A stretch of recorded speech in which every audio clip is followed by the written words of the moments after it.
I am clay plastering today onto earth blocks.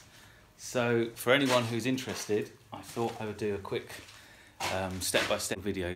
So I'll just take you through what I'm doing. This is the first pass of the base coat. I'll be putting the base coat on in 2 passes, and then I'll be letting it dry absolutely thoroughly before I put the top coat on. So I'm going on to these cob blocks or clay straw blocks, whatever you want to call them, mud blocks. They're very, very dry, and so I've brushed all the dust off, and you can see there I've painted them with a clay slip. So the clay slip is just powdered clay and water, or you can make it from the actual plaster mixed with loads of water.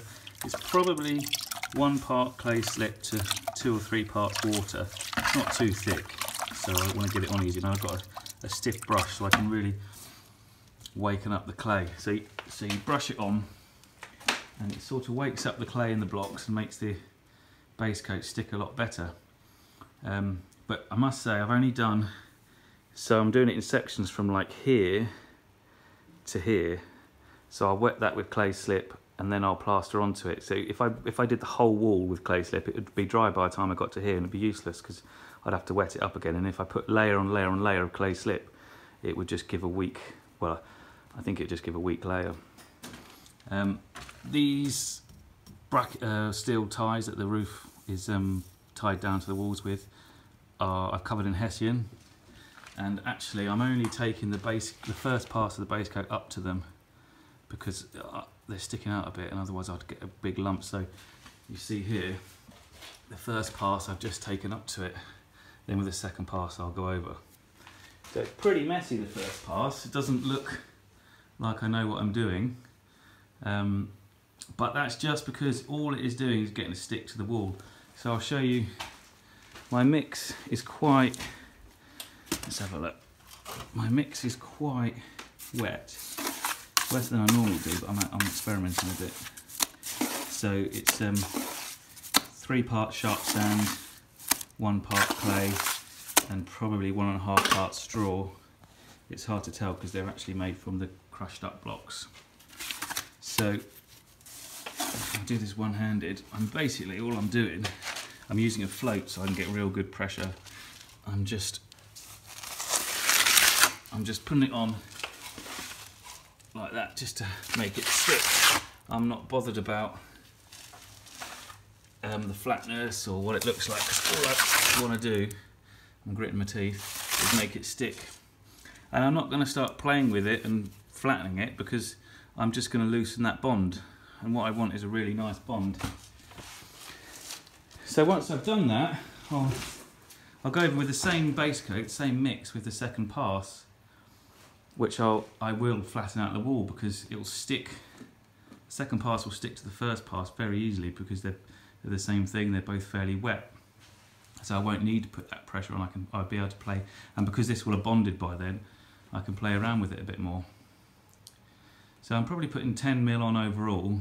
My aggregate size is 0 to 4 millimeters. Probably there's a few stones in there which are getting a bit annoying. And so with this first pass I've been going up with the float, and all the straw will sort of align itself upwards, which will stop any horizontal cracks. So with my second pass I'm going to go sideways as much as I can, which will put a second layer of straw sideways, which will stop the vertical cracks. So if you put everything on the same way, you're lining all the straw or whatever fibre you've got one direction, and then you'll get cracks. Well, it'll be weaker in one plane than the other. So I must say I'm just doing this. This is this is not the only way to clay plaster, but this is one way that I found works well on these blocks. And this method was pretty much taught to me by Rebecca Reed, and also some very good books. Emily Reynolds' book, Japan's Clay Walls, and James Henderson's book, I think it's Earth Plasters and Renders, are 2 of my favourite. So how do we know when we're ready to go on the second pass? Well, the bits I've just put on, look, they're really wet. Look at that. When I'm pushing, it's wanting to come off the wall. See it pushing off the wall? That's just not ready. That's, that's going to do nothing going onto that. This is probably taken me about an hour and a half or just less to do this wall. And I'll put how big it is and stuff, and facts and figures in the comments, so you don't have to remember it all. But the first bit I've done, look at that. I'm pushing it with the same pressure, and it's not moving. You know, you can't see any of it bubbling out. But if I dig my finger in, you can see I can make a mark in it, which I want because I want to push the next coat in. I want the big bits of aggregate from the next coat to get stuck in there so they bond. So it's basically one coat of plaster, not two. It's one coat of plaster put on in 2 passes, and believe me, you'll spend ages trying to do it in 1 pass. But at the end of the day, it's going to be quicker and look better if you do it in 2 passes. I'm going to get on with the second pass, and I'll come back with another little video showing you what it looks like after the second pass. Hopefully it will be a lot better than it does at the moment. I thought part 2 could or would benefit from a bit more of a demonstration because it's a bit trickier. And I realised that in part 1 I lied to you, which you'll see in a minute. So I said the clay slip was 1 part clay slip to 2 or 3 parts water, and I meant 1 part clay powder to 2 or 3 parts water.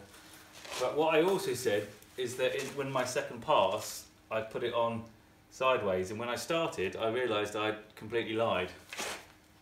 So you'll see what I actually do. Anyway, here goes. By the way, I'm just using a poly float. You could use a wooden float. It's really cheap, standard. It's probably 4 inches by 8 or 10 inches. So I realised I actually put it on like that. I don't do it sideways because if you try and do it sideways, it's actually quite difficult. But you'll see that once it's on, I then do the sideways. So hopefully that's going to put the straw the way I want it. There we go, and I can see I've got hollow there.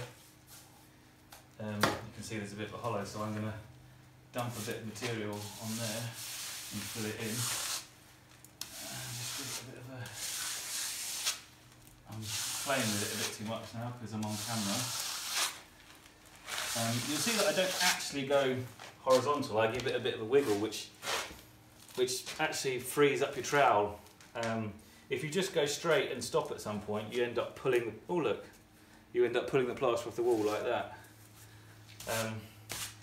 And you'll also, if you're a beginner, don't feel like you have to do it really quickly. You can just go across, stop, across, stop. And that's fairly simple. Changing direction is a bit more difficult, and you'll see, or you might notice that you come across, and instead of coming straight back, you up, and as you go up and round, you angle the trowel the other way. And that slight bit of up just allows you to go from your trowel angled that way to your trowel angled that way. If you went across like that and then just went like that, it would just come off the wall like, well, it hasn't, but it's a lot better if you can, almost like a really elongated figure of 8. But again, if you're new to it, just go one direction, come off, one direction, come off, and that's it really. So I'm using the float, which actually is quite good for getting it flat. And I'll show you. I'm not putting any clay slip on this coat. You don't need to. So I'll take you across the wall. It's fairly flat. You'll see a few marks. And so yeah, there's no clay slip on this coat. I've gone straight onto the base coat, and this will hang around a lot longer because there's already a coat underneath. So what I mean by that is this bit is a lot wetter than it was last time when we came to this part of the wall. So it's taken me the same amount of time to get across the wall, probably an hour and a half. So what I'm going to do next, I'm quite happy for that to be quite wet, because next thing I'm going to do is take a derby or a straight edge across it to make sure it's nice and flat, and to take all these lines out. So I'm going to finish that bit of wall, and the derby will be part 3. So this is part 3, the straight edge or derby or whatever you want to call it. I'm using, you could use a wooden one, a metal one, you can make your own wooden one, I've done that before. I'm using this quite rigid plastic one, and it's very ergonomic. The idea with this is to take it one way across the wall and the other way across the wall, and again if you like, to get rid of all the lines, and it will highlight if you've got any hollows and you could fill a bit more material in. I'm pretty much going straight back to that end to do it. The blocks are quite dry, so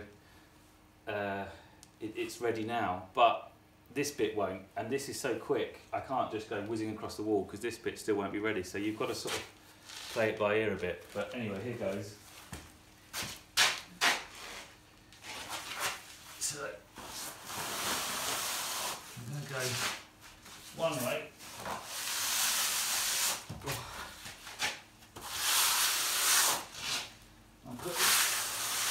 It's gone off quite quick, or gone hard quite quick. So I'm putting quite a bit of pressure on it.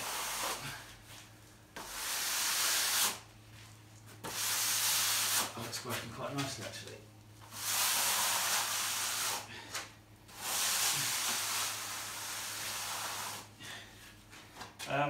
I don't want to smooth it off too much.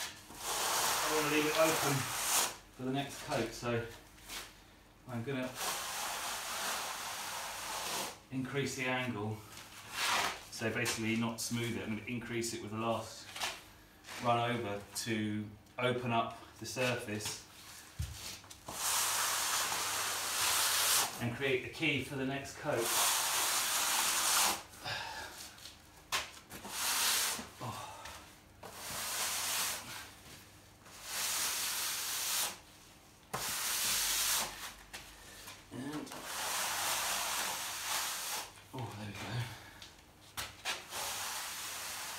Something like that. It's getting a bit wet now, so I'm going to leave it for a second. So yeah, it's basically taken out all the lines, smoothed it off a bit, but I'm still leaving a texture for the next coat. And that's good enough. From that line back is good enough. I'm putting about 5mm top coat in 2 passes on. And there's nothing I can't get over in 5mm there, so I'm quite happy with that. I just wanted to run over the tools I've used, because I've been calling things different names. So I called this a float and I called it a trowel, but it's a float. But you could use a trowel in the same way, it depends what you like really. And this is a straight edge or a derby. You could have a wooden float, you could have a wooden one of these if you wanted. Apart from that, I've used a bucket scoop or bucket trowel, and a plaster whisk, just to whisk up the plaster, get it to consistency I want before I put it on the wall. It was ready mixed, but it just needed a bit of livening up before I put it on. And the other thing I've done is I've called it the first pass of this a base coat, but this is the base, so that is the finished base coat. And this is the second pass of the base coat, so it's a base coat, 1 coat in 2 passes, wet on wet. So it's not 2 coats here, it's 1 coat because they've gelled together. And I'll be putting 1 top coat on, which is I'm going to put on in 2 passes as well. So I'll just take you over there.